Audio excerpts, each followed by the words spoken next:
A guy I know made $4,000 on his first paycheck.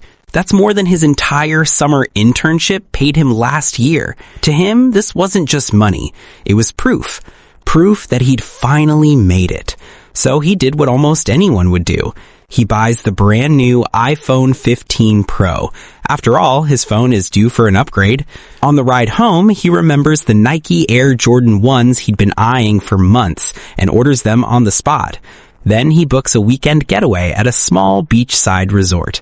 Nothing crazy, just a reward for all the hard work. And for a moment, it felt amazing. But the thrill of a paycheck fades fast. His job comes with a price. 12-hour days, meetings stacked back to back, deadlines that never seem to end. He's exhausted, barely has time for himself, so he starts eating out more, uses laundry services, pays for weekly cleaning, and gets his groceries delivered. Then he realizes a car would make things less stressful, so he takes out a loan for a 2025 Honda Accord. Next, his apartment changes. He moves closer to work, a quieter neighborhood. The rent goes up, and so do the utilities. Every month, money comes in, but it flows out faster than he notices. At first, the gap feels small, easy to ignore. He promises himself he'll fix it. Then the gap grows. A little interest here and there, a loan that seemed harmless at the time. Soon, he gets to a point where he's no longer using money to build freedom. Rather, he's using future income to survive the present. And the scariest part, from the outside, everything still looks fine. He has a good job, a decent car, a clean apartment. But inside, the pressure is constant. This is the debt trap nobody warns you about. This trap has a name. It's called lifestyle inflation, and the most dangerous version of it is when it happens suddenly. You see, most people don't increase their spending gradually. They jump. They get a new level of income, and they immediately upgrade everything at once. Clothes, transportation, housing. The problem isn't enjoying your money.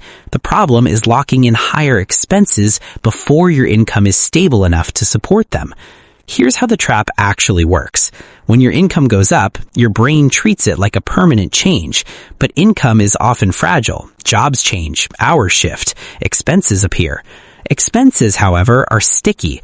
Once you upgrade your lifestyle, it's hard to downgrade without pain. Your fixed costs rise. Rent, car payments, subscriptions, insurance. These are not easy to reverse.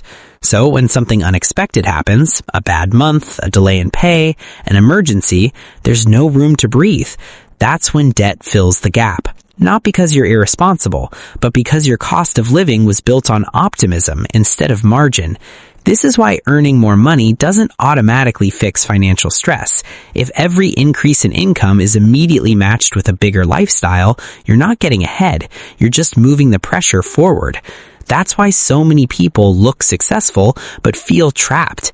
They didn't fail financially, they just upgraded too fast. The simple rule that prevents this is boring but powerful. Let your income rise first, let your savings rise second, and let your lifestyle rise last. When you get more money, don't rush to change everything. Pause. Let the extra income sit. Build a buffer. Create breathing room. Then, and only then, upgrade slowly and intentionally. Because the real danger isn't being broke.